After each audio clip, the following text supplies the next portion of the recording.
We're running obviously a little late this evening. We had a meeting before this that ran over. But we'll call this meeting to order. It's the Board of Education. It's Monday, November 27th, 2017. It is now 8:08, and we're in the North Boardroom. We'll begin with a roll call, please, Ms. Van Twyver. Mrs. Oden. Here. Dr. Murataki. Here. Ms. Van Twyver's here. Mr. Hallowell. Mr. Hallowell. Here. Mr. Mosier. Mrs. Ziem. Ms. Hohensi. Here. Mr. Kaufman. Here. Mr. Farrington. Here. Dr. Mosley. Yep. Dr. McKinney. Here. Ms. Fitzpatrick. Here. Ms. Donovan. Mr. Donovan. He's here. Ms. Tomasetti. Here. And Mr. McIntyre. Here. You also have Dana O'Gara. There she is. Okay. Now, before we move on to the prayer and pledge, there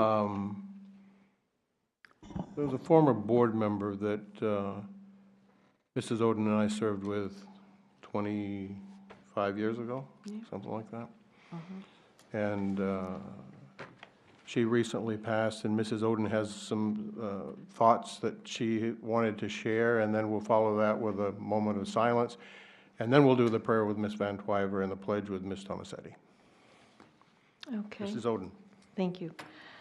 I would like to take this opportunity to remember and honor a former board member who passed away recently, Ruth Ginsburg. Ruth served on this board for 10 years and later served many years in the state legislature. Mr. Farrington and I were fortunate to have served with Ruth in her last term on this board in the early 90s. She was a strong supporter of a well-rounded public education for all children. Ruth was bright, well-read, and always promoted equality and fairness for all. She was a champion and tireless advocate for children, especially for those who didn't have a strong voice to represent them. Ruth's list of civic accomplishments is long. I think the one that she would be most proud of is the volunteer program. Ruth was the founder of the district's volunteer program. It has grown to over 3,000 volunteers today and has become a vital support system for our students and schools. Ruth never boasted or tooted her own horn, but was proud of her service to our community and the contribution she made. Nashua is richer because of this lady who believed hard work and perseverance could make a difference, and it did. Standing at about 4 feet 10 inches tall, Ruth Ginsburg was small in stature, yet she thought big and has left giant shoes to fill. Thank you. She was a great lady. So if we could stand, observe a moment of silence, and we'll move on with the rest of the agenda.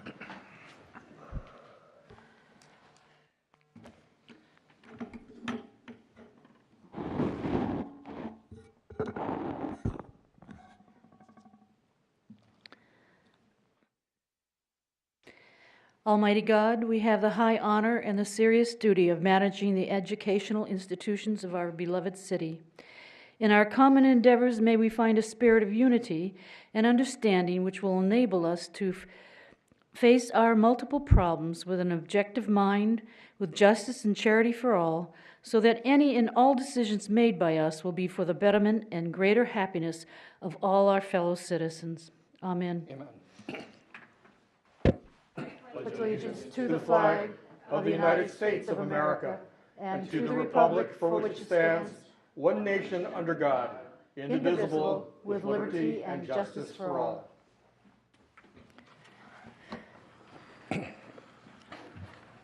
Okay, moving on to the consent agenda. Everything is brief this evening. Mr. Hallwell. Move to approve the consent agenda. Seconded by Mrs. Ziem. Is there any discussion? All those in favor of approving the consent agenda say aye. Aye. Opposed? The motion passes. Nothing removed. Anybody have communications from outside the consent agenda? Seeing none, public question comment period for limited items on this agenda.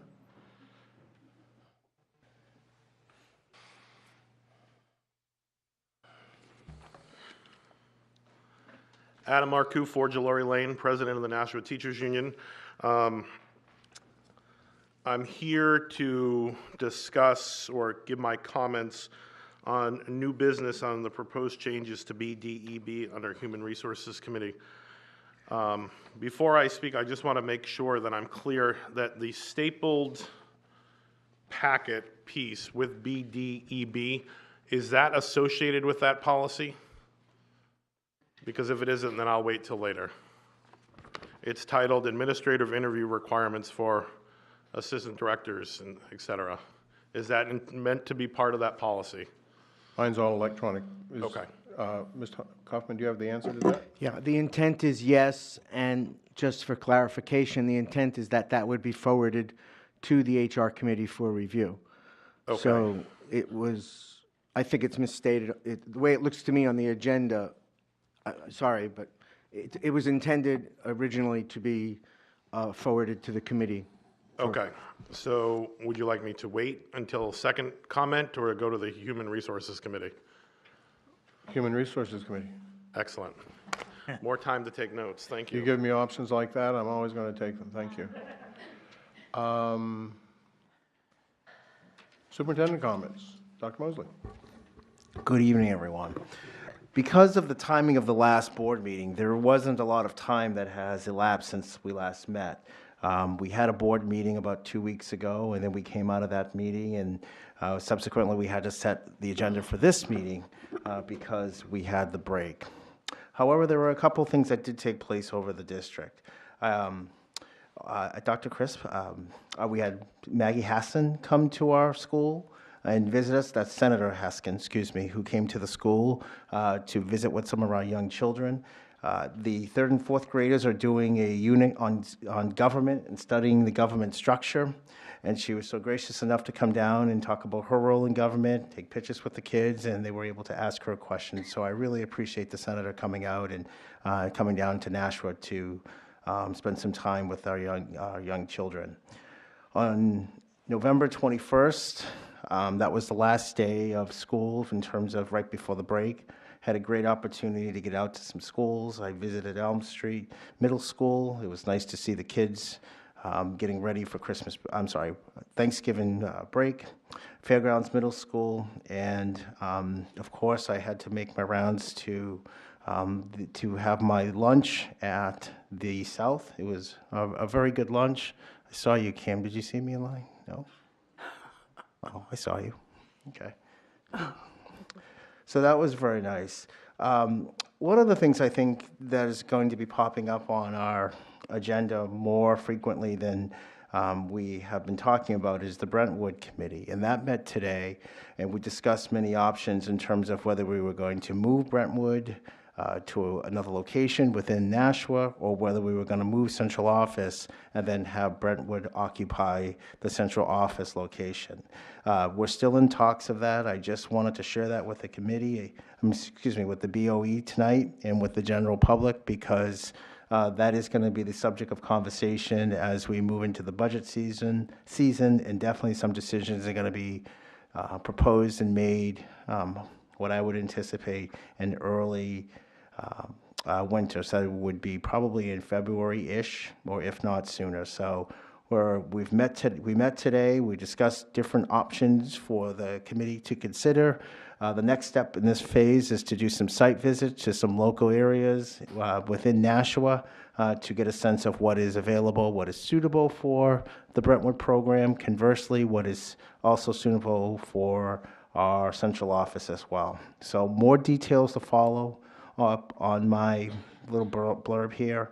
I just wanted to give the committee some FYI.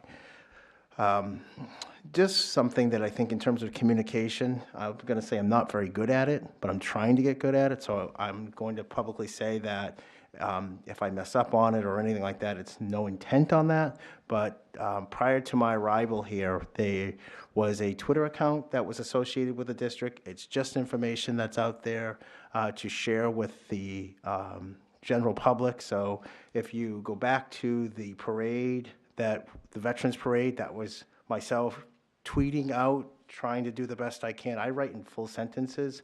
and tried to write incomplete sentences. So I know there are emojis and different icons that you can use, and I'm fully aware that they exist. I don't know how to use them in complete sentences, and nor am I very good with writing complete sentences on a phone. With that said, it's my learning curve. It's part of the district. I say we because if there's something else going on in the district, I ask that Garth and Donna to help me tweet out with some things, and I think it's a nice communication device that people can definitely use and access, and it just gives people an opportunity to view our district through what I call a quick lens of information. Just an FYI, if there's ever a snow day or a potential snow day coming up, I would be following Twitter on the school website. That's another, and in addition to the one-call system that we use. But it's just another way to get people some information out there. So please be patient. I know there's an easy way to say smiley face or that's good or clapping. I just need maybe a little bit of a tutorial on that. Excuse me. Board response to superintendent comments. We'll start over here with Mrs. Oden.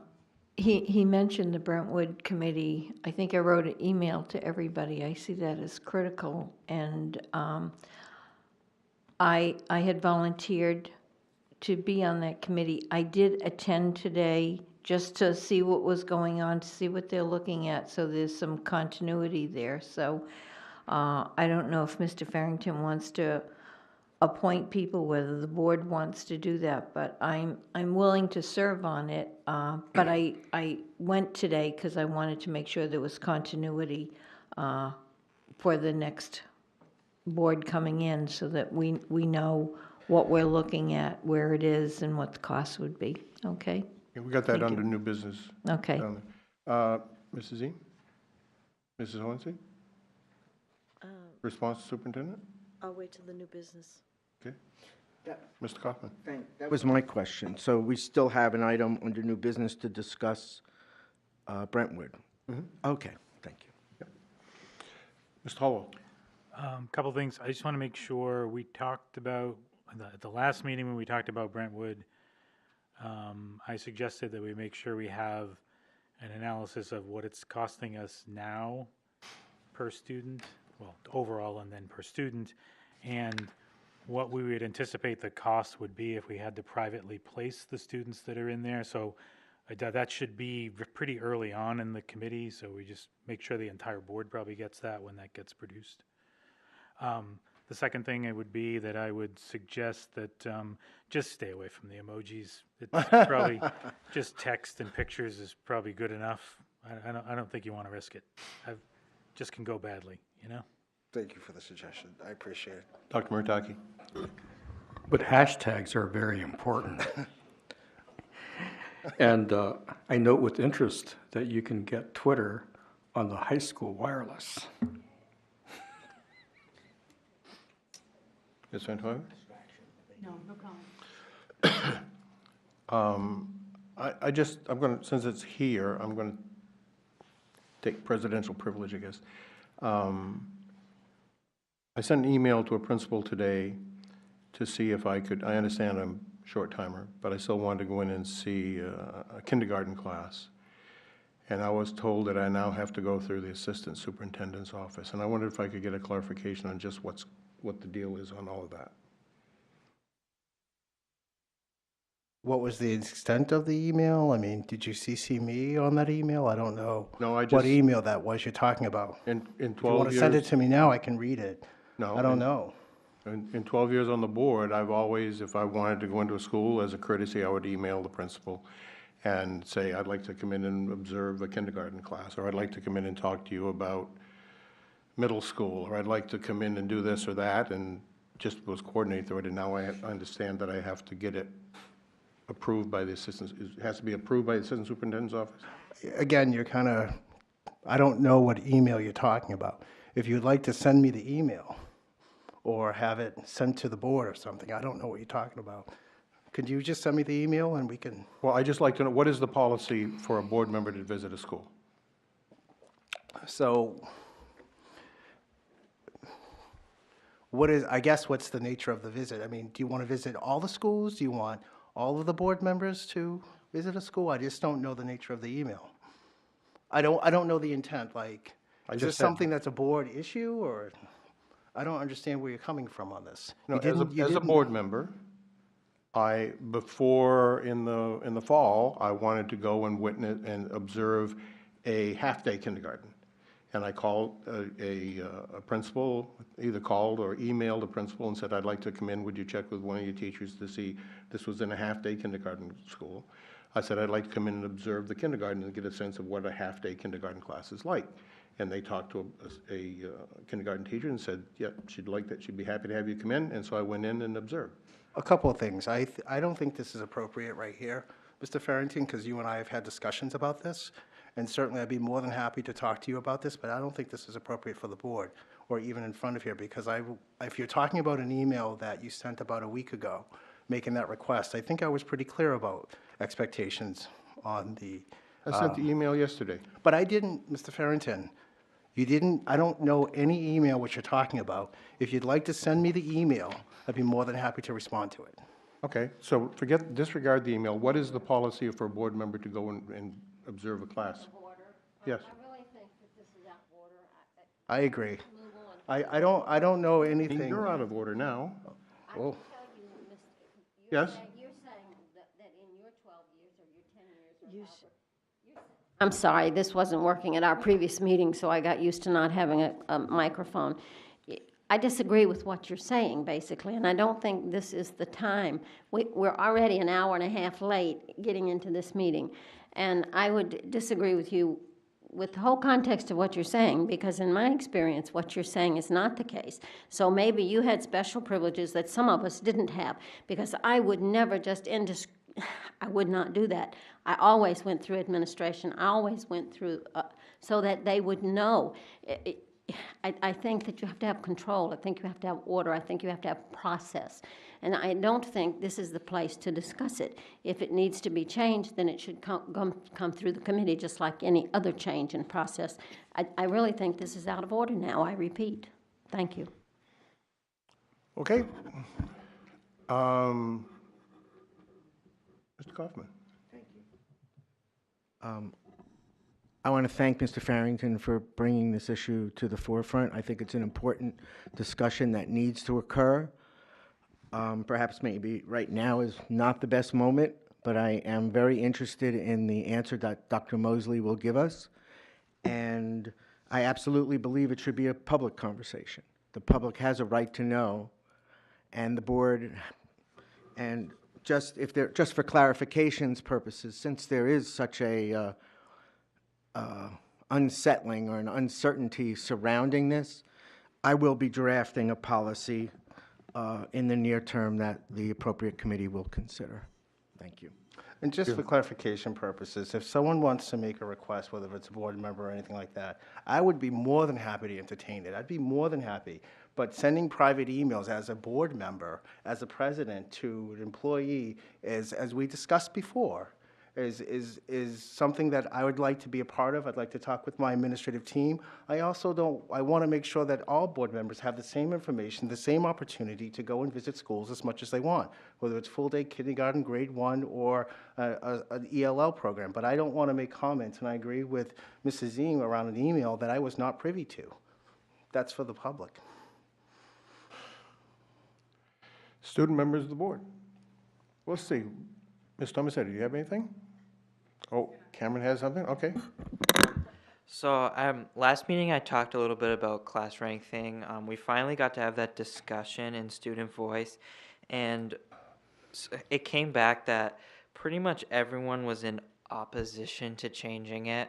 Right now, the system that we have, the 1, 2, 3, 4, 5, as bad as it kind of sounds to teachers, it's almost a motivator for students to get a good grade and learn the class material. That was really the gist of the conversation. It does add a sort of competitiveness to it, which I don't know if that's healthy or unhealthy, but that I guess is the reality of where we are right now in school right now. We kind of grown up with the whole idea of that if you you need to be in the top 20 or the top 30 or that sort of thing. So I think, I mean, I think it's still a discussion we should have. I know teachers are on the opposite side of what students thought at that meeting, and I actually talked to a few of my teachers, so I do understand both sides. I think if you were to change it, it would definitely put more an emphasis on learning instead of doing something for a grade or doing something just because you want to get your class rank up. Like one of the teachers said who came here to speak one night, taking AP Lit instead of taking creative writing, if that's your passion, just because it's an AP class, it might jack your class rank up. So I think it's a conversation we still need to keep having as students progress through the school district, and then maybe if that philosophy changes, you might be able to look at changing it for the future. Ms. Thomasetti? I'll save my comments for the new business.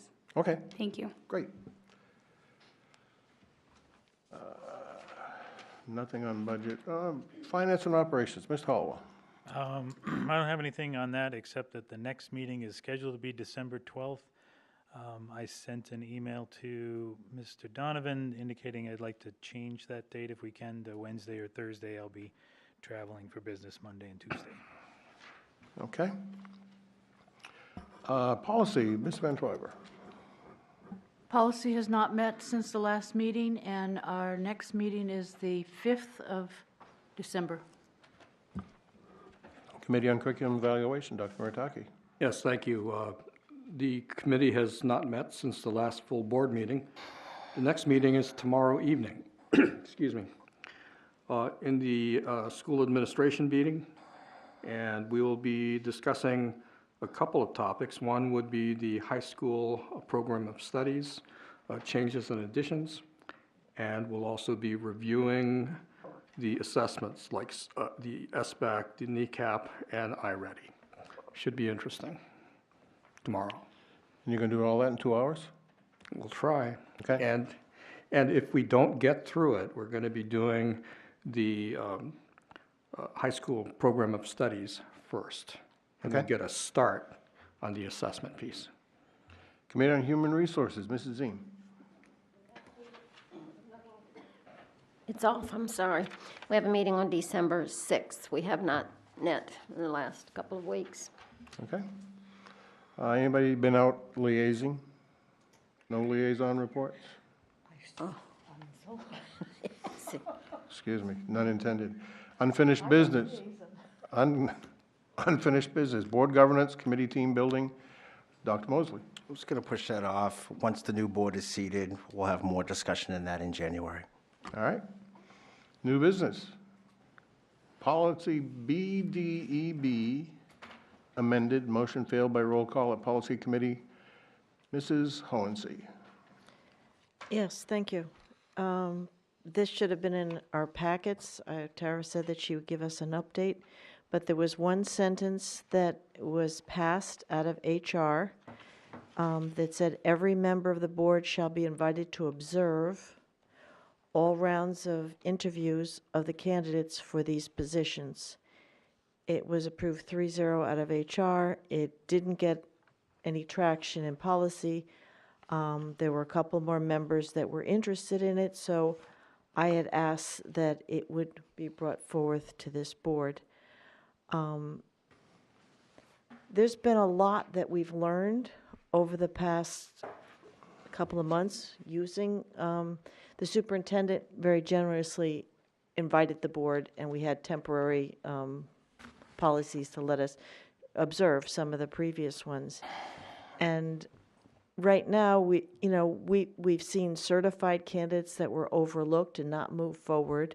We had non-certified candidates move forward that were ineligible by the department. There were comments made that were some board members thought were a little bit untoward. And there's even talk, I got an email from an attorney about one of our decisions. So I'm just suggesting that we need to be there to observe, to make sure that this process stays on track. It's just due diligence for the board. It's just to see whether or not any policies need to be changed. Hopefully, the outcomes of most of our processes are great, but I don't think at this point, knowing that there are some concerns, that I, as a board member, say, forget it, I'm just going to close my eyes to it. So I'm recommending that we pass this policy change to allow board members to continue to observe only. Do you have a motion there? Yeah, the motion would be to add that one sentence. Move to add in paragraph 5. You have a copy of the original in your packet, but halfway through, 2 sentences from the bottom of item number 5, you would include every member of the board shall be invited to observe all rounds of interviews of candidates for these positions. That's one sentence, and what it means is all the director positions and above, and which includes the principal and assistant principals. There's a second? Seconded by Mr. Kaufman. Ms. Thomas-City, this is where you wanted to speak? No, I just have a point of personal privilege. Sure. So are these 2 sheets that we got in our packet separate or no?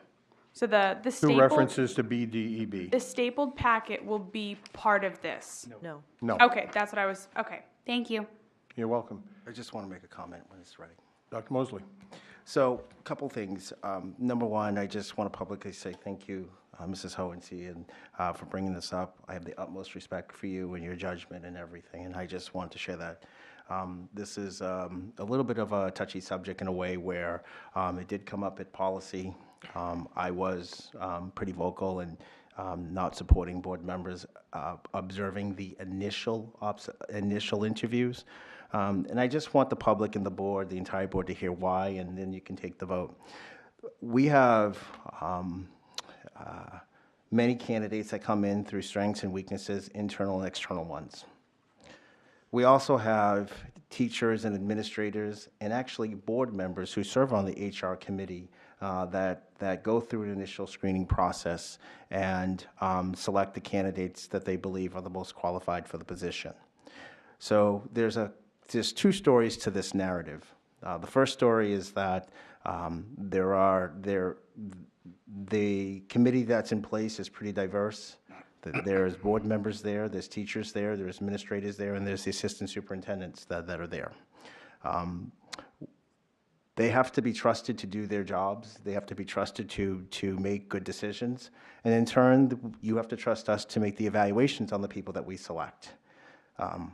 There's also the feedback that some of the teachers felt is that they felt tremendous pressure because of this observation piece and not having the freedom to really express what they felt about the candidates, right or wrong. We want people to feel free to express their opinions. The other thing that it really does, and talk about board governance, it talks about how you want to operate as a board. It also creates a situation where there are other board members that are able to see and view the candidates a lot more as opposed to other board members. Not that it's a difference, but many board members don't have the time to go through and observe the candidate multiple times as they go through the process. So in terms of equity, making sure everyone gets a fair opportunity to see the candidates in the light. And all of the candidates go through an initial interview, which I call a pretty sterile process. They are scripted questions that there's no prompts, there's no follow-ups or anything like that. The questions are the questions. And it's pretty sterile. It's initial, what I call screening process.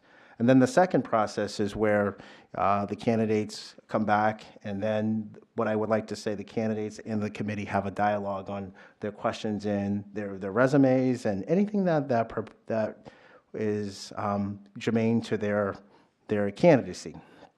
And then they come to the board.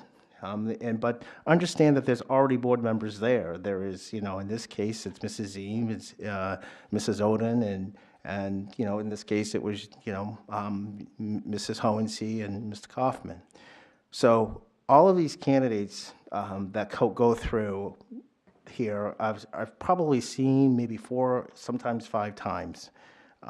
In terms of keeping a cohesive board and really trying to make sure everyone can see the candidates at once, and at the same amount of time, that's why I made the proposal not to have the observation piece. It's not that we're trying to hide anything or anything like that. There are already board members there.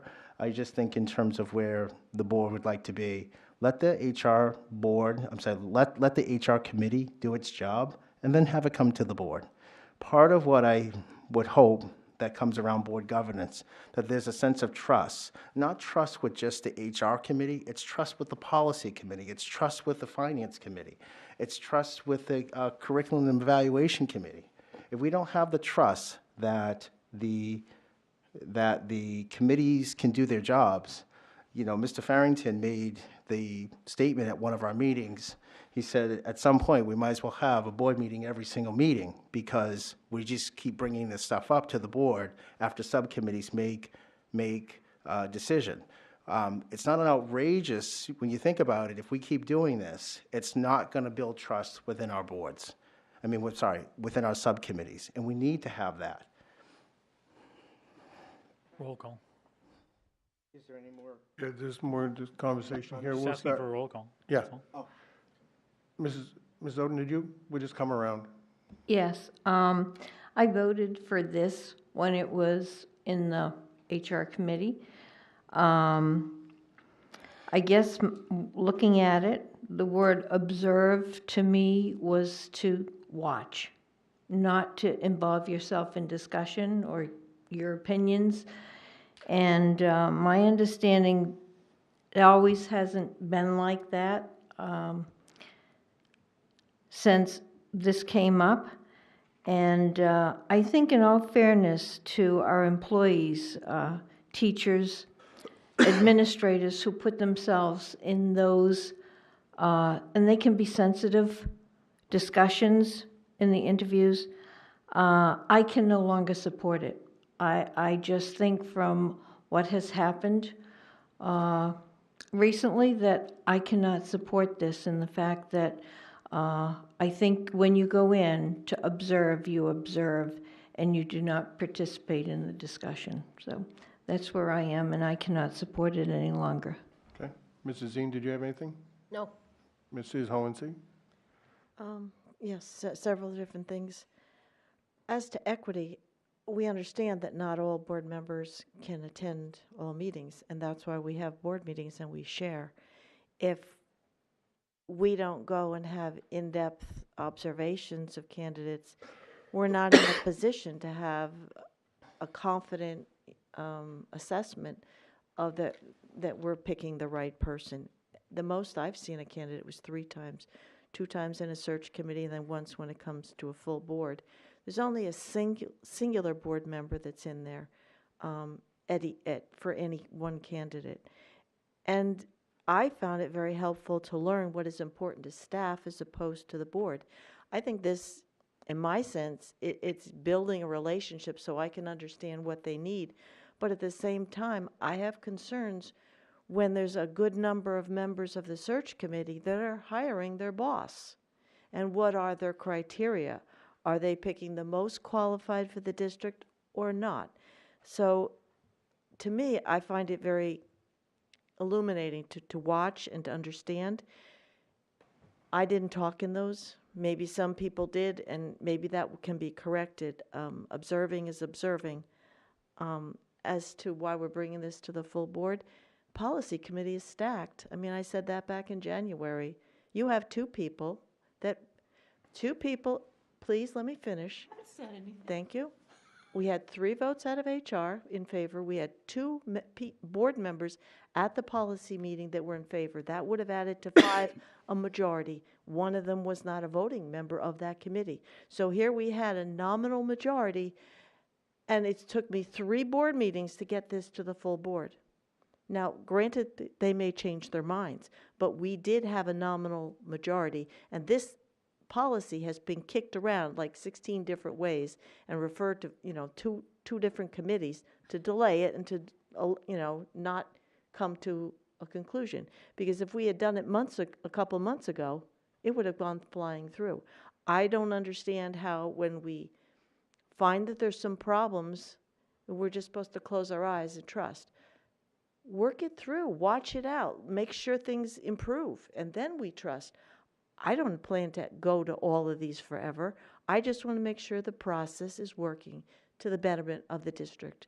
That's the only reason why I go. And if I find out anything that I can share with the full board when we go into deliberations, that puts the board in a better position to have that extra information that we might have seen at an earlier interview that they didn't see at a later one. That's all. Mr. Kaufman? Thank you. Thank you. Try again. Thank you. I will be supporting this simple change to the policy. I think it enables the board to do its due diligence. And I'm the one who, at the end of one of those meetings, was very upset about what I saw happen. And because of the non-disclosure agreement I had to sign to participate, I theoretically could not even talk to Dr. Mosley about it. So there are issues surrounding with the way we're conducting interviews for these senior positions. The board is responsible for approving these positions. I think as many looks as we can get at a candidate is a good thing. I had real problems with what I saw during those interviews. That's why that, I'll just call it an amendment to BEDB, whatever, DEDB policy I'm recommending. That's why I drafted it. That's why I wanted to go to HR. We'll talk about that in a couple of minutes. If the board is going to retain access, we need to vote for this. Thank you. Okay, anybody over here? Mr. Hall, you had one, and then Dr. Martaki. Yeah, the current policy is a compromise. The reason that there's one member that shows up in those, I was in disagreement, I think, with Ms. Oden and Ms. Ziem as to whether, I don't think this is a role for the board to be involved in each one of these. It is our job to sort of do the superintendent provides us with people that he has had interviewed. There are certain positions that we get to interview at the end, but our role is to understand whether the person that the superintendent is presenting to the board is qualified to be in that position. It isn't to decide the relative worth of that person versus 20 other people that they may have looked at, because we don't have all the details, nor should we, nor do we have the time to. It's the reason why this board takes way too much time to get anything done, is because we're in everybody's business. So I won't be supporting this for the umpteenth time. Dr. Martaki. Yes, thank you very much. I just wanted to point out that it's not a brand-new sentence. The current sentence basically says that each member of the committee, including the alternate member. So that's already 4 members of a 9-member board, if all 9 showed up. No, they're reading that wrong. Well, okay, it's here. So basically, I believe that what the amendment is stipulating, if it's passed, is that instead of members of the HR committee being invited to, and it says attend, it's changed to observe. So these meetings, which are only for, certain high-level positions, we're talking principal, assistant principal, director, assistant superintendent, et cetera. I, myself, if this were to pass, I probably would not have invited myself to observe these meetings, because like Mr. Hallowell, I think that I'd be just as happy to have members of the HR committee do this work. But I'm going to support this amendment because it's my belief that, especially at these higher levels of supervision, that the elected officials of the school board should have the right to observe, not necessarily to vote or comment, but to observe these meetings. I think that is why people elect people to the Board of Education.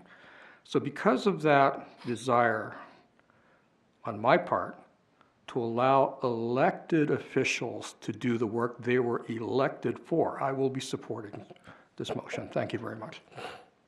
Could I have a point of clarification? Sure. The policy we have in our packet, or at least the one I have electronically, makes it appear that there are changes to the red-lined sentence. That entire sentence does not exist in the current policy. So am I misunderstanding what we're doing here? I don't understand why there's things crossed out that make it appear that, as Dr. Murakami just misinterpreted, that every member of the Human Resources Committee can be on it. Mrs. Hohensee, you have a history on that? Yes, I think it went to HR, and there was a proposal, and HR amended it slightly, and it came out. That's why you've got the red type crossed out, but it is, I read you the one sentence, every member of the board shall be invited to observe all rounds of interviews of candidates for these positions. It was just one sentence. It will be new. What you're looking at may be red cross out, and Yeah, it is, but actually. the overall sentence is new to the policy. Okay, so just let me clarify this, just for purposes, so it's section 5, and it reads, prior to a vote to recommend a candidate, a member of the committee shall be given the opportunity to interview all candidates for the position of director and above, as well as for the positions of principal and assistant principal. The Human Resources Committee chairman or designee shall be invited to participate in all rounds of interviews of candidates for these positions. And then in red, which apparently isn't in the packet copy, it reads each, which is crossed out from a previous version. And then it says, the uncrossed out part reads, every member of the board shall be invited to observe all rounds of interviews of candidates for these positions. And I believe that's the motion that Mrs. Hohensee is making this evening. Is that correct? That's correct. Okay. And then the rest of the paragraph reads as it does on your packet sheet. The committee does not have interview authority for positions not listed in this paragraph, yada, yada, yada. Mrs. Eam. I've got it off again, I'm sorry. I wasn't going to say I'm going to vote with Mr. Hollowell. And I have to say, I think it's important to say here that I started out very much in favor of it, thinking it was the better informed a board member is, the better voter they're going to be. But what I observed was not what I thought it would be. And it became very apparent to me that when even body motion speaks, and if a board member sits in that meeting and shows anger or distress or dislike or any negative feelings, then it's intimidating to the members who are there to share their opinions. Whether you agree with their opinion or not, as with me, Mr. Hollowell and I don't always agree, but we have agreed to disagree, because it's critical that we be able to say what we think and say it without fear or intimidation. And I think it is intimidating for board members to be in there and clearly send a message that they disagree or that they feel that it's unacceptable what's happening. And so for that reason, I will be voting with Mr. Hollowell. Thank you. All right, anyone else? Just Mr. Farrington, just real quick, I just Go ahead. wanted to just be clear. This came before the policy committee, and it was voted, like, in other words, this was taken out of the policy that was approved by the policy committee. So this language has been put back into the decision, has resurfaced under new business, and this is the proposal to a policy that was voted down at the policy committee, and now it's back at the board again. And so I just want to, again, just reiterate around the point of respect for the subcommittees and around the governance, and certainly respecting how these policy committees work at it. Mrs. Van Twyver, the assistant superintendent, Donna Fitzpatrick, So I just feel like this is kind of a nice example of where I think a nice governance would be the most appropriate in terms of addressing this and really understanding that once it's been passed and a termination's been made at the policy committee, we just move on. Well, good luck with that. Mrs. Hohensee? Thank you. Dr. Murtaghi said something very interesting before, and looking at the policy closer, I think he's absolutely right. The beginning of Section 5, and maybe somebody can explain, this seems to contradict people that want to vote against this, the amendment I made. Prior to a vote to recommend a candidate, a member of the committee, that would be the HR committee, shall be given the opportunity to interview all candidates for the position of director and above, as well as the position of principal and assistant principal. So what does all candidates mean, not just the nominee? I think you've got text in there that implies that we have the right to interview more than one. That's a shall, that's not an implication. And I know that, in the past, sometimes we get one, sometimes we get two, and one time I think we even had 3 candidates for principal at North. So it varies what the committee and what the board is given. But this sentence is pretty clear that it says a member of the committee shall be given the opportunity. Now, this is to interview, not just observe. The sentence that we're adding is the entire board, so it's not narrow just to the committee and to observe. And if there was a failure to observe properly, and we can improve as well as the search committee can improve, I think we're a team and we work together and figure out how to make this whole process better for our district. And that's why I'm going to support this, and I recommend that my colleagues support it too. Ms. Kaufman, Ms. Van Twyver, and then Mr. Hall. I certainly am in favor of the intent of the change. However, I have a concern to governance, as it were. Here the hard copy document that we received in our packet, or at least the hard copy document I received in my packet, is not the same That's right, it's not. is not the same as what is being discussed and referred to by other people here tonight who received it electronically. I do not have any red line at all. I shared it with Mr. Farrington. He saw what I was dealing with. So to that extent, as much as I want this passed, I think that we should all be looking at the same document. So as far as governance goes, there seems to be a disconnect in terms of what's being sent out to the board electronically and what's being sent out hard copy-wise. That's a discrepancy. And I'll just note that I know one of our board policies speaks to asking that the person requesting something for an agenda item, that person be listed as a requester on those requests. And I note that we've asked about this before, and that's not the case here tonight. So I would ask in the future that requesters be added to the new business line items. So I'll vote if the board continues with it, but I would entertain an exception. Maybe Ms. Van Twyver has an additional thought on how. So you're okay with bringing something to the board with having different versions of it to different people? We could let Ms. Van Twyver Okay, speak for herself. side conversations aside, Ms. Van Twyver.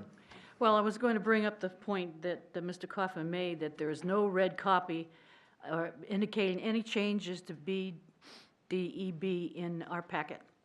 So it's pretty hard for me to figure out what it was. I was surprised to hear that you want to make the whole board be able to attend these things. I definitely am not going to vote for this and wouldn't vote for the whole board to attend these sessions either.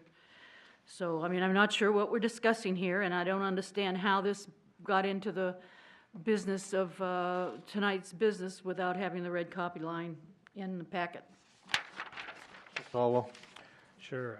Just to answer the question about number 5, I'm going to agree that it's a torturous and too long an explanation, but what it says is prior to a vote to recommend a candidate, a member of the committee, a single member, shall be given the opportunity to interview all candidates for the position of director and above, as well as positions of principal and assistant principal.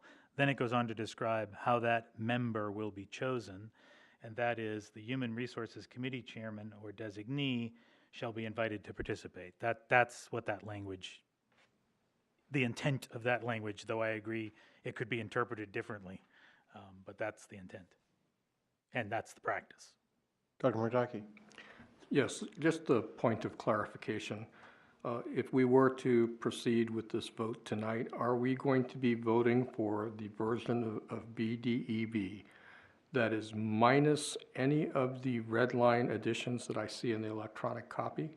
If a vote of yes would be to approve BDEB without the red line? The motion that was made by Mrs. Hohensee was to approve it with that red line language. And That is correct, because it wasn't on the agenda. I wrote to you and to Tara, and I was told that we would get in the packet to the board a revised copy with the red-lined copy of the policy, which we did not get tonight. So if you'd like, I'll withdraw my motion, because I don't like to vote on things that I cannot see. But it is not my fault that it wasn't in there, because I did request it 3 times. This is the 3rd meeting that I requested it, and maybe next time we could get it in the meeting. okay, let's see, who have we got here? Nothing? I'll withdraw my motion. Mrs. O'Gara? Microphone, Ms. O'Gara. Mr. Donovan and I have 2 copies. We have one without the red line and one with the red line. Man, I Well- can explain the red line. go ahead. We sent the board packets out on Monday before the Thanksgiving. There was an email correspondent that came from a board member saying you forgot to put, there was a conversation or email exchange that, that came from a board member saying you forgot to include this particular policy to the chair regarding this issue that was going to be broached at this meeting. So in the spirit of bringing peace, in the spirit of making sure everyone was heard and everything, we sent it, like Tara sent it, or I'll say I sent it. I gave Tara the directive, just send this packet out, just send this and put it on the agenda with the name so that everyone can have their say there. So that the intent was there was a correspondence between a board member and the chair. There was a feeling that it had been brought up several times and it wasn't being addressed. So Tara sent the electronic copy out to all of the board members on that, I believe, Monday, so that everyone had an opportunity to review it electronically and not in the hard packet. Okay, so the motion's been withdrawn? Yeah. I'll second. You're You'll withdrawing. second the withdrawal? Well, don't I have to? Because Yes, no, that's fine, that's fine. Okay, and then we'll just come back and do it in a couple of weeks in the packet, and we'll get everybody to get the same information. Moving right along. Let's see, what do we got next? BDEB again. Mr. Kaufman, your turn. Thank you. So the stapled comment in the packet is a proposal that I am bringing forward. I just wanted to give essentially, we couldn't get it into the packet last meeting, so I asked that it be included this week. It's a proposal of mine to become part of BDEB. I'm not exactly sure where structurally, and ask the board chairman to refer this to HR for appropriate consideration. If there's no objection, we'll send it to HR. Seeing none, HR has it. Mr. Pennington, just a Oh. point of clarification for Mr. Kaufman. I suspect that something like this would be considered a procedure, and so I would make BD. No, this is policy. Thank you. Policy has Mr. procedures. Kaufman, policies have procedures, some of which this board votes on, some of which we don't. And I'm suggesting that, given the details of this, that this is a description of what to do step by step. That is a procedure, and that it would be make more sense for it to be the BDEB-R, so an accompaniment to it that the board would also vote on. I'm Okay, not trying thank to kill you. it, I'm trying to Oh, explain thank you. I how you appreciate would your move it forward. clarification. Thank you for that, and we'll let HR sort it out. Thank you, Mr. Hallwell. Now we come to Brentwood committee members. I told you we'd get back to that again. I'm sorry, Dr. Murataki. One thing, I've noticed that on my electronic package, at the very, very, very end of it is a copy of BDEB without the red lines. So it appears that at least on my copy of the electronic package, which was downloaded off the web, BDEB in its pristine form actually also showed up. It was just way, way down there at the bottom. Thank you very much. Good point. Brentwood committee members? Mrs. Oden, did you want to come back at this again? You want to talk about it? Well, I just think it's a very critical and time-sensitive issue. And originally, I had volunteered to be on the committee, and at the time, they thought 2 would suffice. They added another one, but I would like to volunteer to be on the committee. I think we need some continuity on that, looking at the buildings. And Ms. Van Twyver, you're on that committee. Yes, but I also sent you an email suggesting that I'd be glad to step down so you can be on it. And Mr. Farrington did also, I think. Well, Ms. Van Twyver sent me an email just before the election saying that she'd like to step down from the committee. And I said, let's see how the election goes. So we know how the election went. I've talked to Dr. Mosley, and I'd suggested that continuity is the key in this. And I think that whoever is on it should be on it from the very beginning. If you want, and I also suggested that if you wanted to have one of the newly elected but not sworn in board members to participate, that you could ask them to participate as a citizen, if you will, until the swearing in. If you're going to be talking about things that are of a confidential nature, you can just get some sort of a disclaimer written up so that they will keep the confidentiality, like Mr. Kaufman was saying he had to sign for interviews or something like that. Keep the secret kind of thing. So I think that there's no point in myself participating because there's no continuity. I think it needs to be somebody, and I would suggest that if you're going to have 3, then maybe 2 from the current board and 1 of the new members under the thing, but that's however you guys want to do that. Mrs. Hohensee.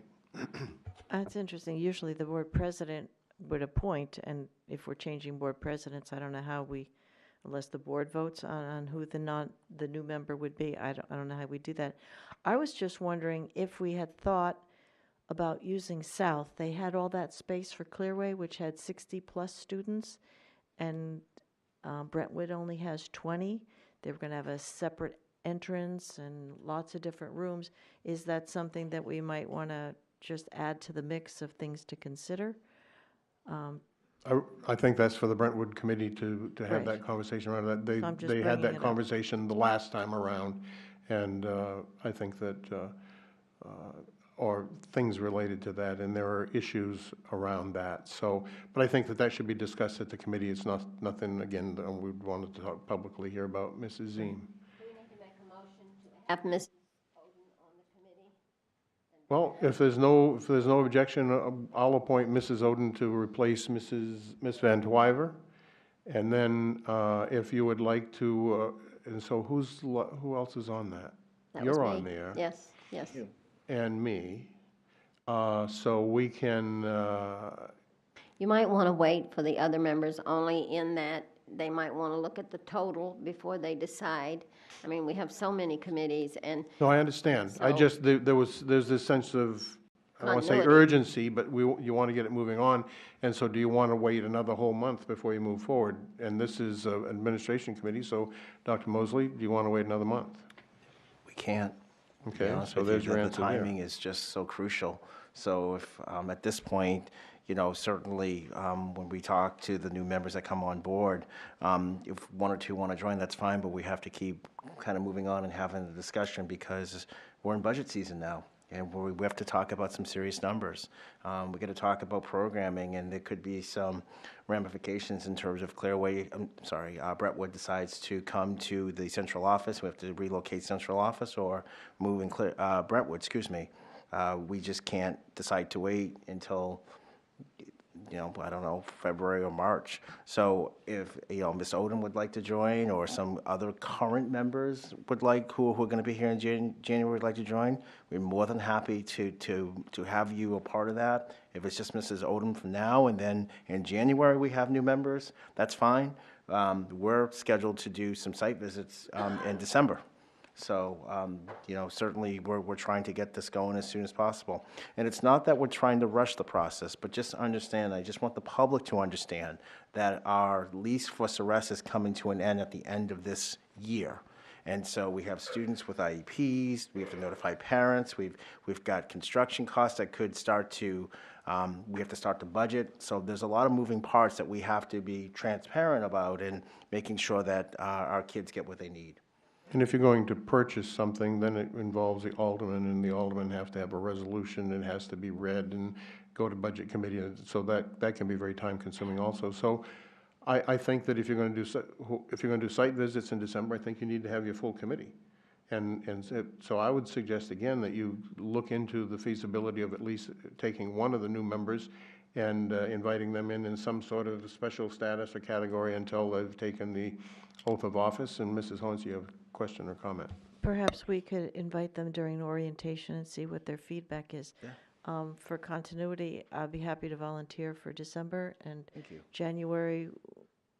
I mean, things can change. I don't want to presume that whoever the new board president is and what the committee assignments would be, but if I have time, if you need another volunteer. I don't see any other hands around the table. So now I do. Go ahead. I'm sorry, I'm just thinking maybe somebody who's on the board who is not going to be serving next time would be a community representative. That way we could have some more continuity. I know Mrs. Ziem has real estate experience, and this is a real estate purchase or lease or whatever. Mr. Farrington might have time, so maybe if the board would like to have somebody represented, have a community representative on the board, we could have a little bit more continuity. Just an idea. I guess my only point in all of this is that when we did this the first time, I argued and felt that it should be an administration committee with board members participating. And this, I think, and I still feel the same way, so I would defer to Dr. Mosley and what he thinks he wants to have the makeup of that committee. And, if you guys want to talk about it, or if you want to think about it and let us know. But I think we should try and get somebody appointed before you start doing visitations. And that should be the group that goes forward. That's my thought. Thank you, Mrs. Odom. I think that's a good idea. I do. Okay. Okay, I have a I'm sorry, question. Mr. Kaufman. I know Mr. Hollowell had his hand up. I'm sorry. No? So I do want to follow up on Mr. Hollowell's comments earlier about understanding our costs, because that's your key driver here. So when will the administration have the costs that Mr. Hollowell was speaking about earlier? Because I think there should be a board decision strategically.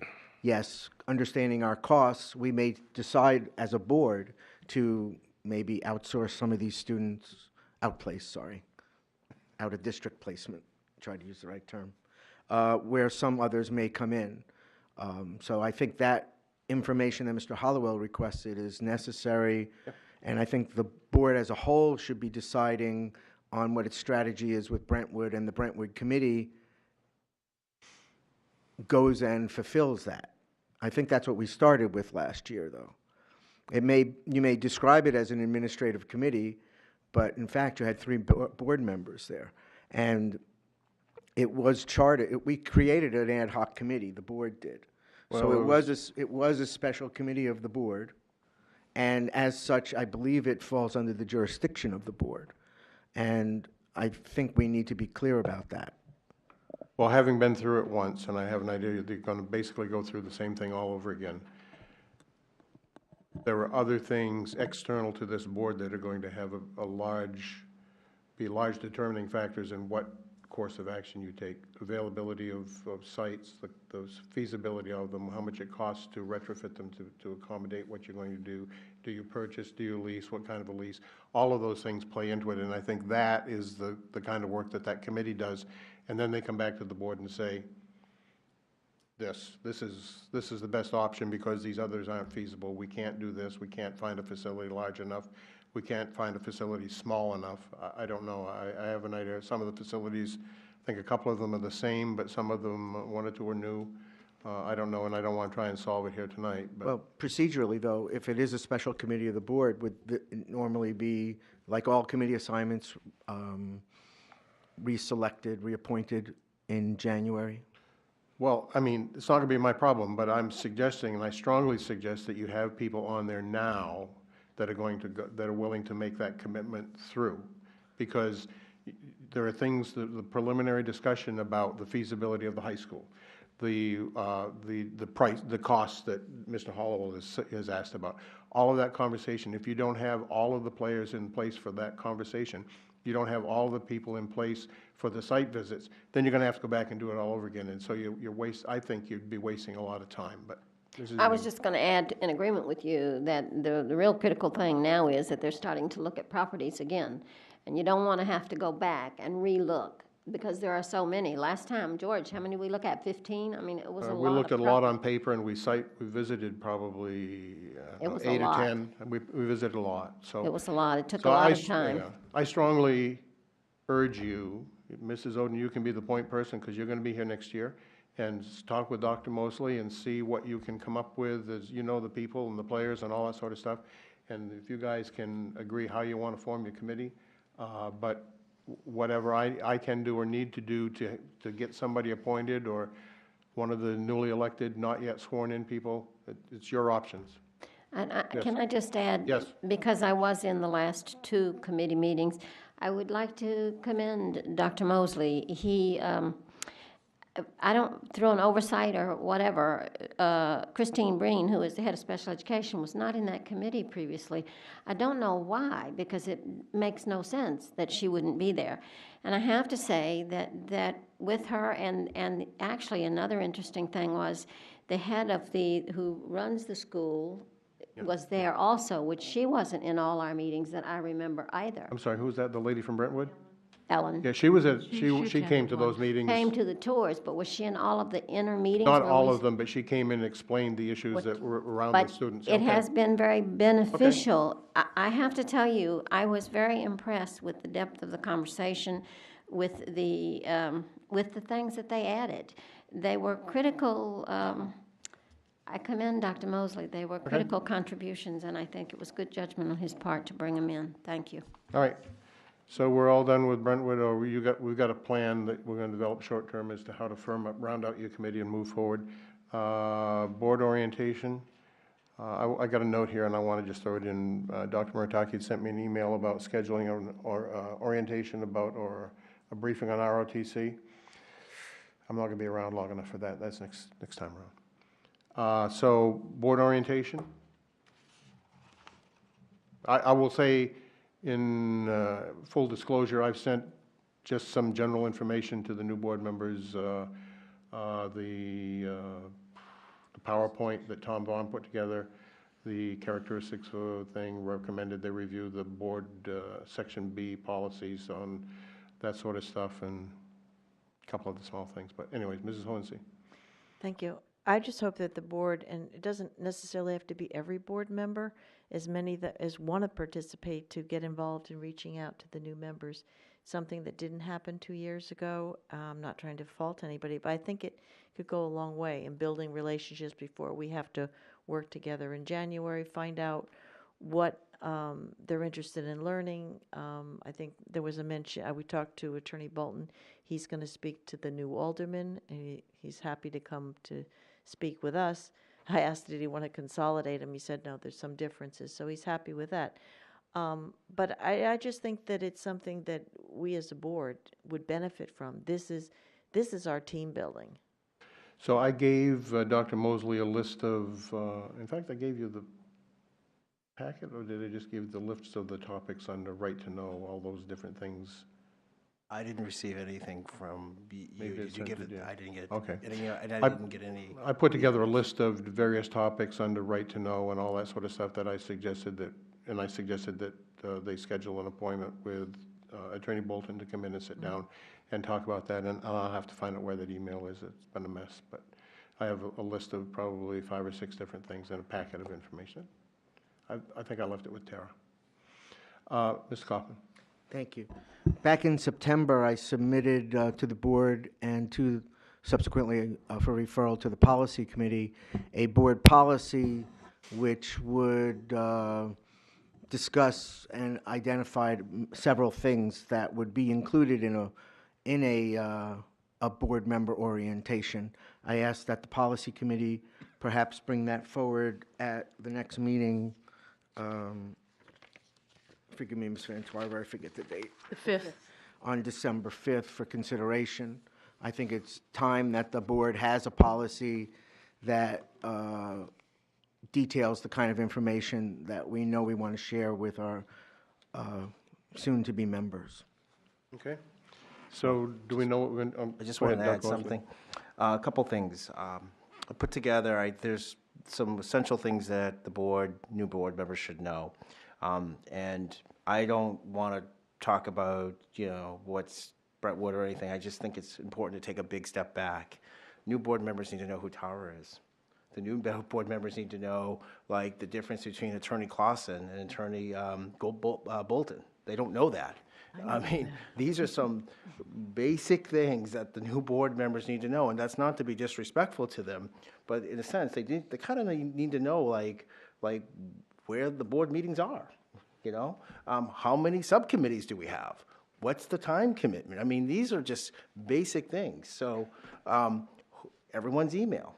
How do you get a new email? If I have a question about an HR for the board, do I contact Dana, or do I go to Tara? So these are things that I think the new board members would need to know.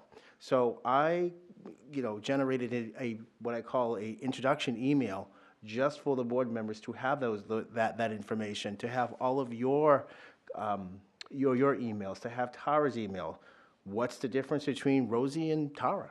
Because those are the things that they need to know when they come on to the new board. I know that I'm pointing over here because he was sitting over there. I know Attorney Bolton wanted to have a kind of a basic new board orientation just for the new board members. I'm not even a part of that. I don't really want to be part of that, but I think the new board members should have an opportunity to really talk about and talk with Attorney Clausen around a right to know and how they're going to be responsible as board members. I know some of the board members may or may not know this, but anything they put in email, they send in correspondence can be public record, and how that public record reflects on them as board members. It's also, too, there's a difference when Attorney Clausen gives us something in writing and says where that's excluded from the right to know. So there's a variety of things that I know Attorney Bolton wanted to kind of have an introduction meeting with them.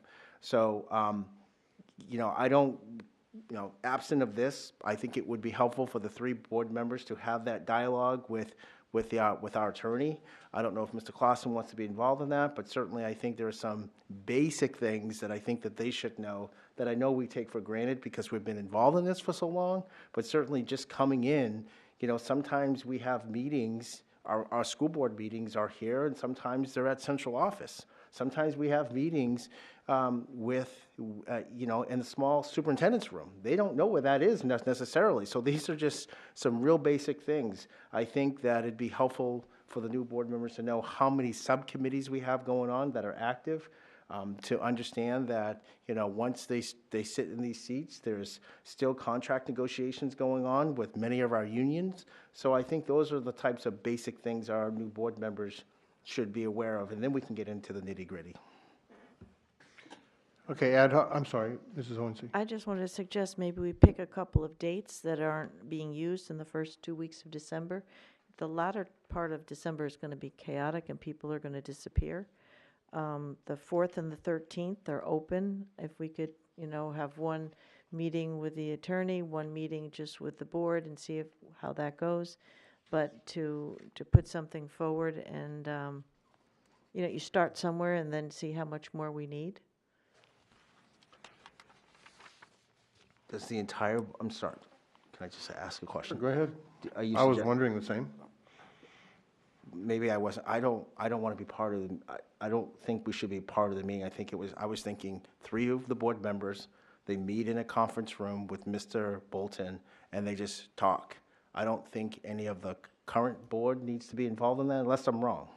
That's what I was thinking. Well, I disagree. I think that those members who want to come, like, I think Mrs. Van Twyver said at one point that she wouldn't mind having a refresher course on some. I don't think I know, said maybe you ma- were kidding. No, I said some members might Oh, want a okay, refresher excuse me. course. But I think it doesn't have to be a mandatory meeting, but I think some of the board members will turn up, and we can have conversations afterwards or extended meeting after the attorney's done. But I would like it to be a board-based orientation, bringing in the people that help orientate. But I just think this is our job. You've got a lot of staff that you bring up to speed. These are board members that we need to reach out to as a board.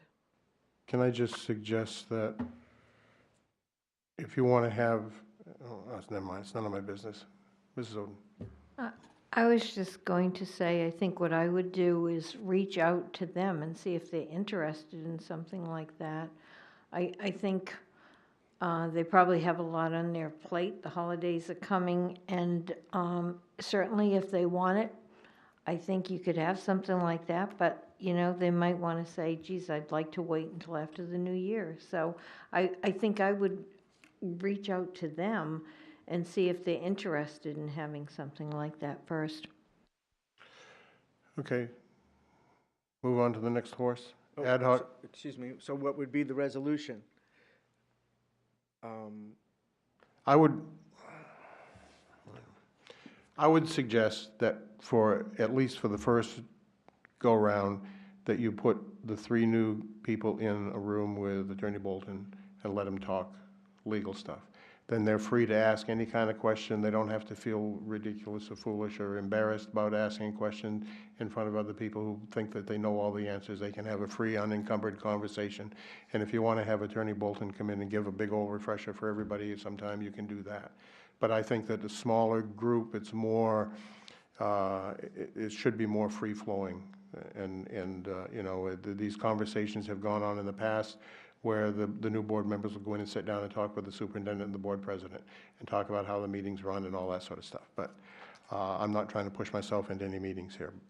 So, moving on to, I'm doing a hardware scan. God, I'm sorry, go ahead. So absent board leadership on reaching out to these folks to set up a meeting with Dr. Bolton, that's something I would be, Mr. Bolton.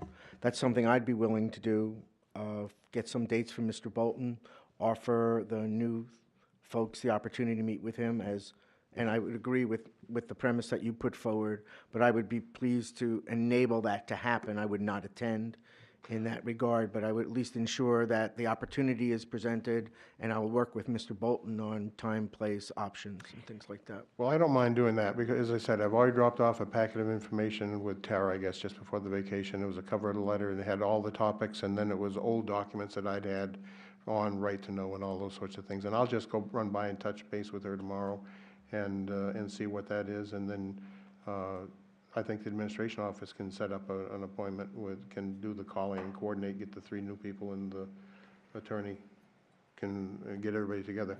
So let's move on. Here it's coming up on 9:30. Ad hoc Data Committee, Dr. Mosley? I think that was That was mine. Oh, there's no name there. Or Okay. actually, I'm sorry. Mr. Hollowell suggested that we talk about it tonight. Thank you. I think what we do with data is what is going to define this district for the future. I think we have some real opportunity with the data that we have that we know about and the data that we have that we don't know about. And just from my observation of the board in these last 2 years when this topic has come up, for me, it seems to be something that everybody is interested in. They care deeply about it. And I don't think a small committee to be focused on it, even as curriculum, would do the board members justice in terms of understanding the nature of the data we have, how it can be used to inform instruction, and things like that. So that's why I was suggesting to move that we create an ad hoc committee on data, which would in effect be a committee of the whole. And in addition to the board members, we would reach out to the administration for them to identify folks that would be the appropriate people to join and provide information and answers to us. Can I just say, So, I'm, you know, I think data is important, very critically important, but I think that where the board is now, coming into the holidays, I don't think you're going to do any kind of, have anything productive for meetings going through Christmas and all the holidays and vacation time and all, and I think that something like this is something that should be addressed by the new board in January and decide how you want to go forward with that. Ms. Caldwell. I just say why I put it on here, because I did want to at least talk about that. I think it's important that the board understand the data that's available. And when I say understand the data that's available, all the data that's available, either through our data analysts or in other means. I know we're going to get a briefing on curriculum tomorrow night. I've seen the briefing that's going to come forward. I don't know whether there'll be anything new added to that. And I certainly hope there'll be more details to come. Whether there needs to be a special data committee, I guess I agree with, I think there should be either a ad hoc committee that looks at it and tries to understand what the board needs are for data. But it may just be a smaller ad hoc committee. What you find in any of these conversations is there are some people that are really interested in data, and there are some people that are really interested in policy, and there are some people really interested in HR, and you're better off having people that are focused on a particular item rather than have everybody here having to spend an evening listening to somebody give data. Can be pretty boring. I might argue that when I sit and sometimes listen to the policy committee discussions, no offense, or the HR discussions, sometimes I get a little glassy-eyed. So anyway, I just think I agree that it should be the new board that decides whether they want to do that or not. I think he just gave you a shot, but I'm not sure. I think so, too. Good enough? That was just to get a rise out of Elizabeth. So. Yeah, can I you're just good say at that. one thing, if I may? Sorry. My intention was to inform the board wholly of what my thought was, and I didn't want to go to the point of suggesting people that might be interested or not. So that's my intent, was to be as transparent as I could with my intention. I had to use the word at least. I was once afraid we were today. going to go all night without hearing it. Mrs. Oden. Could I ask administration, do we not have a data committee in the district? I could just interject. Thank you. That's a very good question. The data is a subset or part of the curriculum and evaluation. I would caution this board or any other board to start another yet ad hoc committee. If I could just read the current committees that are already out there.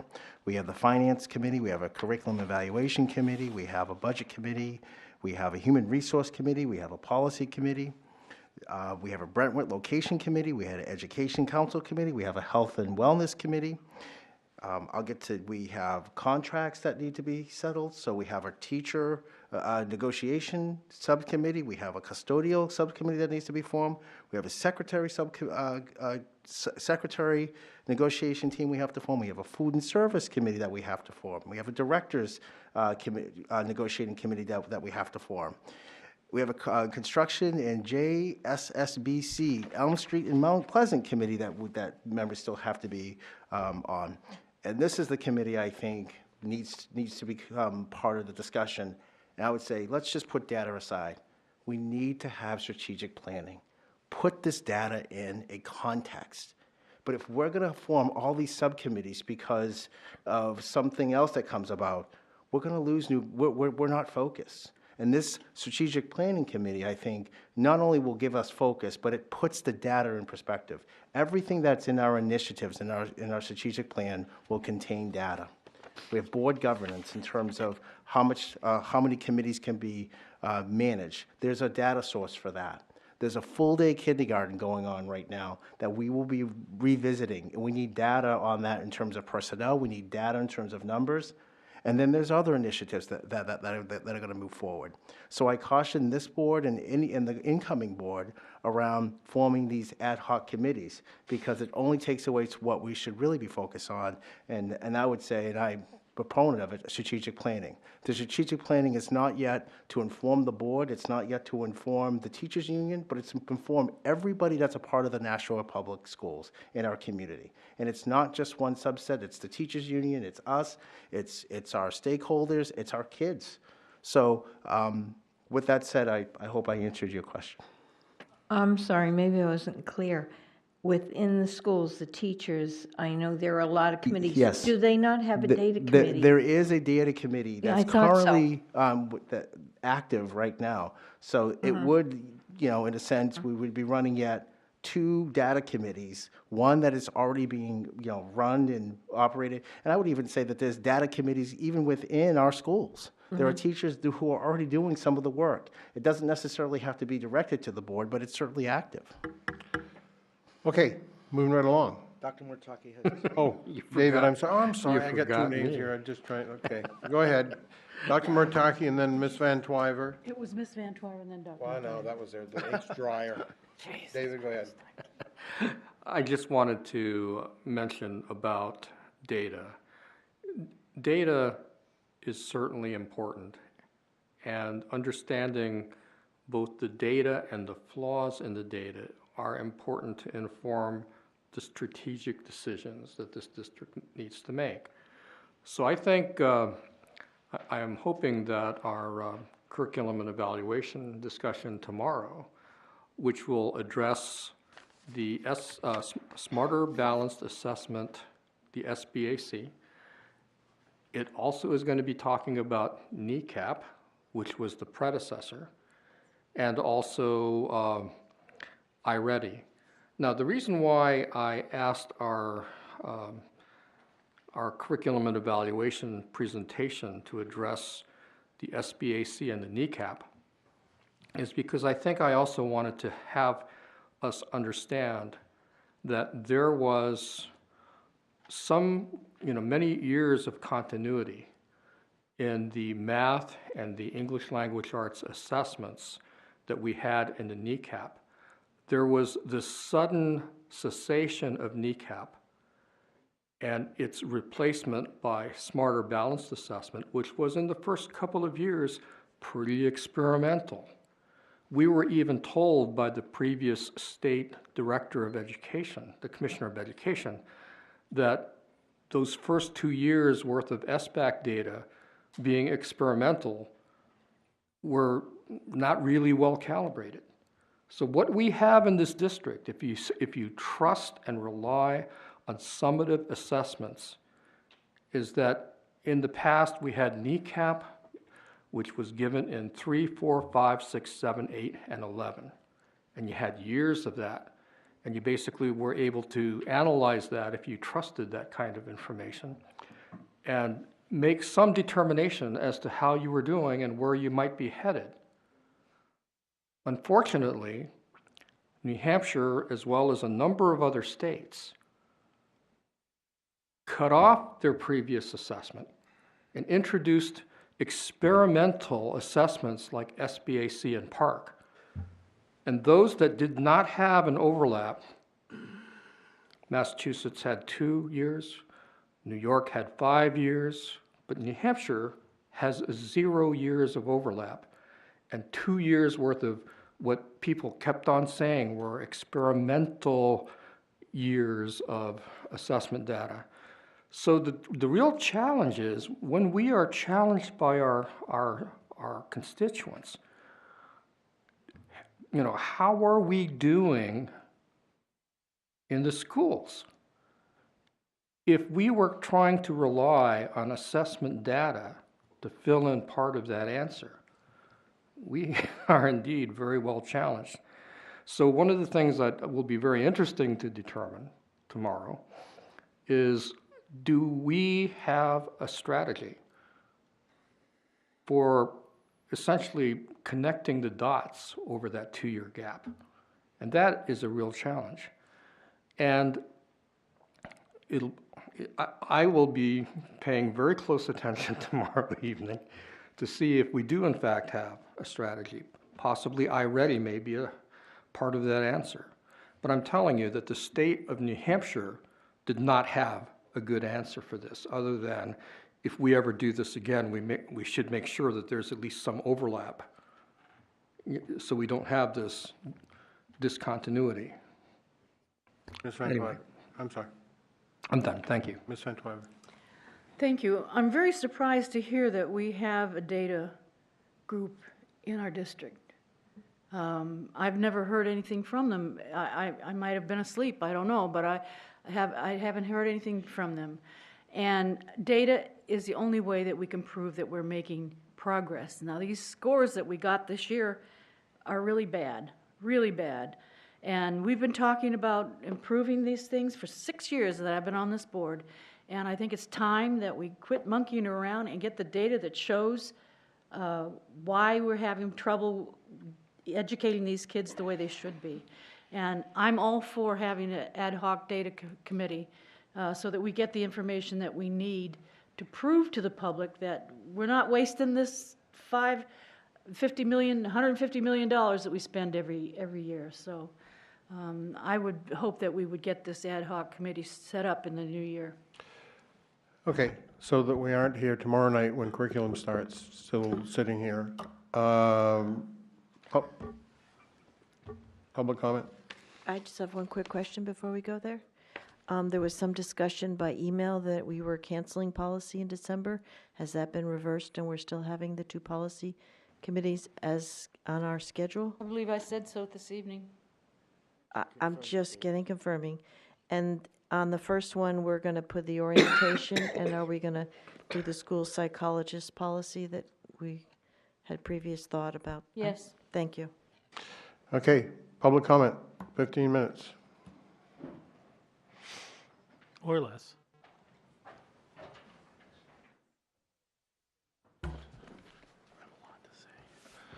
Adam Marcoux, 4 Jalori Lane, President of the Nashua Teachers Union.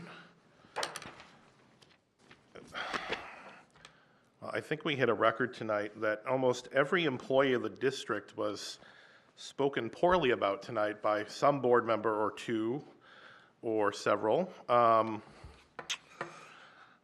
It was implied tonight that staff members don't look at data, or we need someone to micromanage how we use the data that we have. Each school has a data team. We look at data every day. It forms our instruction every day. It's just good practice. And if people aren't doing that, then we need to address that. Then we had it implied that the superintendent, the assistant superintendents, the director of human resources couldn't do their jobs correctly when it came to interviewing and putting forward candidates to jobs in our school district, which has been going swimmingly until searches didn't end the way certain board members wanted them to end. And I know this because one teacher put it to me in a private conversation after sitting on a recent interview team. There was a board member who had a tantrum about the results of the search. There are members who feel intimidated and are not comfortable with those board members sitting in observing and not being part of the process. Then I have an agenda that does not have this on here, and then we talk about it as going to human resources. And I can't wait for the Human Resources Committee meeting because this is appalling. This document right here is appalling. That the board, let me back that up. Members of this school board don't trust the people they've hired to run the school district. So I question members of the board why we have a superintendent, why we have 2 assistant superintendents, why we have a director of human resources, and why we have policies and procedures in place that have worked fine that now all of a sudden don't work because our candidate didn't get in. That's not how it works. In trying to make policies to take power of the school district away from the people it belongs to is ridiculous. There are members that try to make changes in other places where the union could not address concerns with the superintendent, but only with the board. I don't understand this power play by the Board of Education. We have people in place to do this. It sounds to me that the members, some members, let me reiterate that I'm not addressing all 9 members, don't trust the people that are hired in our school district. So if you don't trust the people, then that's a problem. I will say here, sitting here as president of the Nashua Teachers Union, I have full faith in the administration running this school district, in the conversations, in the relationships that we've had and have, dating back to my start with Mark Conrad, Connie Brown, and now Jim Mosley in his cast of administration. I think what I'm most upset by is that we get every meeting, someone that is hired by this district doesn't do their job well enough for other people.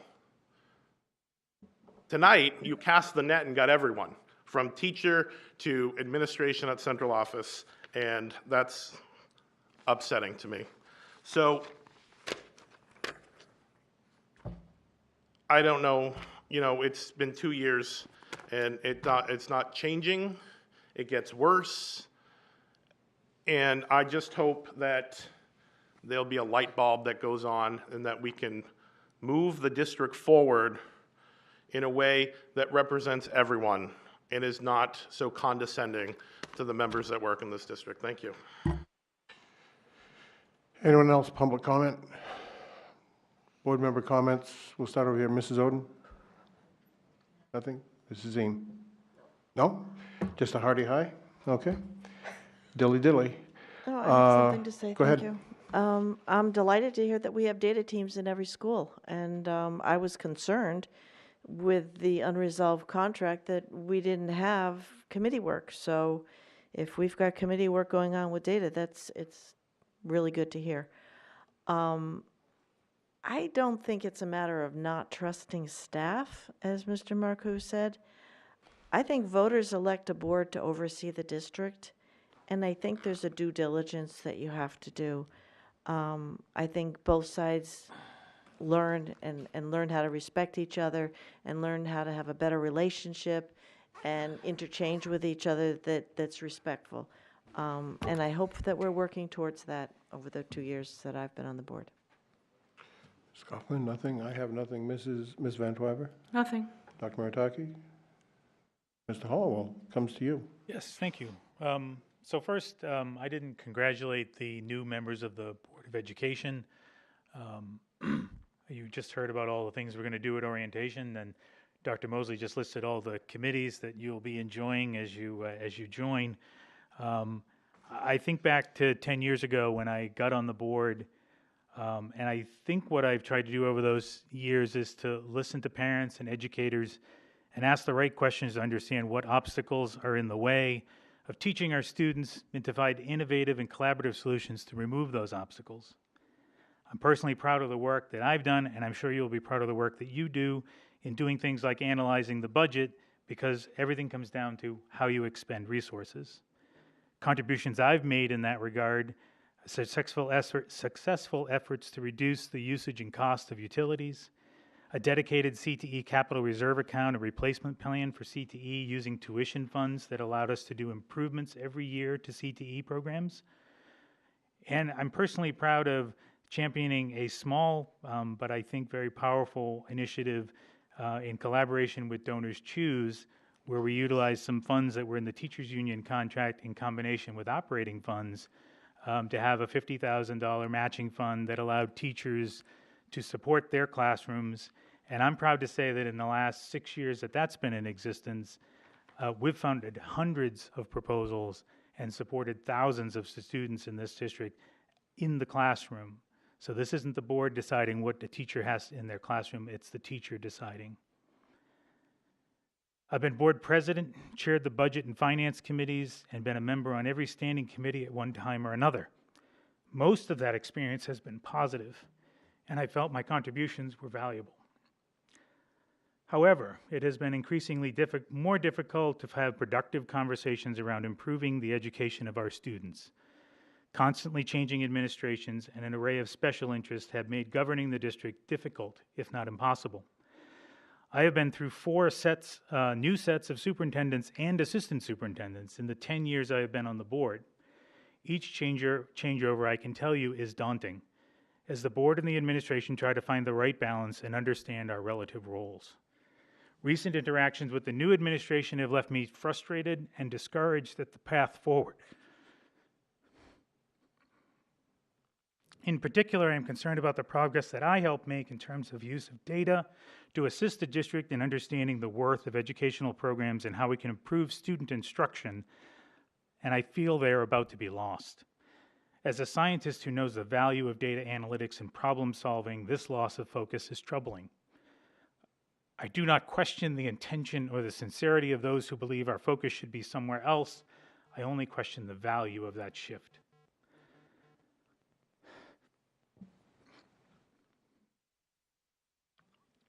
All of this comes at a time, personally and professionally, where I've been examining the value of the many hours I spend on this board and the ability of that investment to make a difference.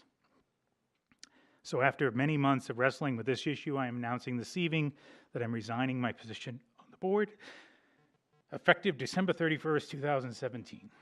I wish the newly elected Board of Education and the existing members all the best in January, and I sincerely hope the Board of Education and School District are able to move forward in a productive way in the best interest of our students. My intention is to stay active in the community and to find a more direct and productive way, quite frankly, to impact students, particularly in the areas of science and math. Thank you. Motion to adjourn by, Move to adjourn. Second. by, excuse me, by Mr. Hollowell, seconded by Mrs. Hohensee. All those in favor say aye. Aye. Aye. Opposed? Motion passes. We're adjourned at 9:50.